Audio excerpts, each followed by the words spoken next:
स्पर्श न्यूज की सारी खबरें आप तक। बहुत दुख और तकलीफ की बात है कि सैकड़ों लोगों के रहने वाले आशियाने जिस तरीके से उजाड़े गए हैं वो दिल्ली की आम आदमी पार्टी सरकार और केंद्र की भारतीय जनता पार्टी की सरकार की क्या संवेदनशीलता है लोगों के प्रति उसको दर्शाता है। ये लोग जितना वक्त आपस में लड़ने में लगाते हैं, अगर उससे 10% भी ये लोगों के लिए लगा दें तो इस तरीके की समस्या का सामना ना आना पड़े।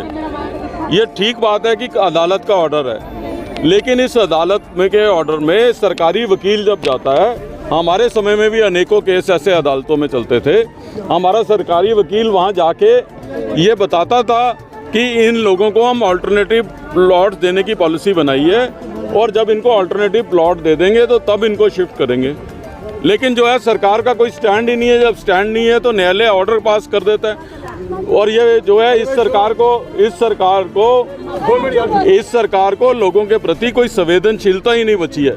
आप देख रहे हैं किस तरीके से सैकड़ों लोगों के घर उजाड़ दिए हैं, इनके पास जाने की कोई जगह नहीं है, रहने की कोई जगह नहीं है, यहाँ तक कि इनको अपना सामान इकट्ठा करने का भी जो है मौका नहीं दिया।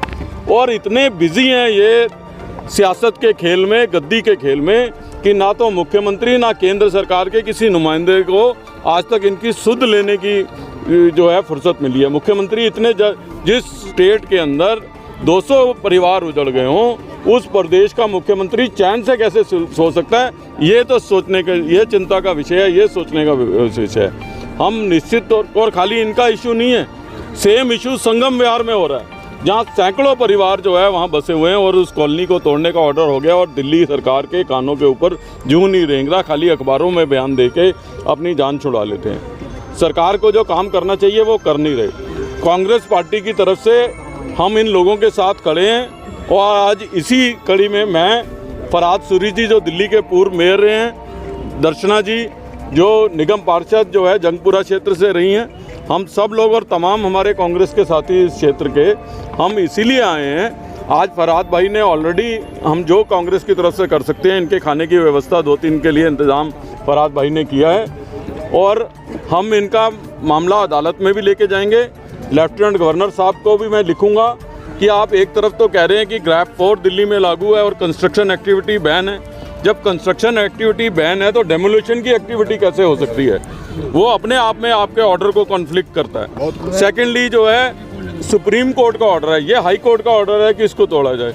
सुप्रीम कोर्ट का ऑर्डर है कि दिल्ली में जो भी झुग्गियाँ और जो डूसीब की लिस्ट में आती हैं, ये कॉलोनी भी डूसीब की लिस्ट में आती है, जब तक इनको अल्टरनेटिव प्लॉट ना दे दिया जाए, अल्टरनेटिव मकान ना दे दिया जाए, इनको शिफ्ट नहीं किया जा सकता। गैर कानूनी है इनकी डेमोलिशन करना।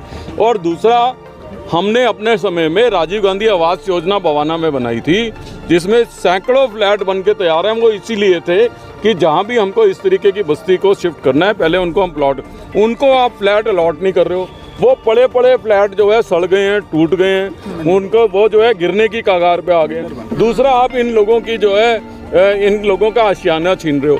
कांग्रेस पार्टी इस सारे मसले पे चुप बैठने वाली नहीं है।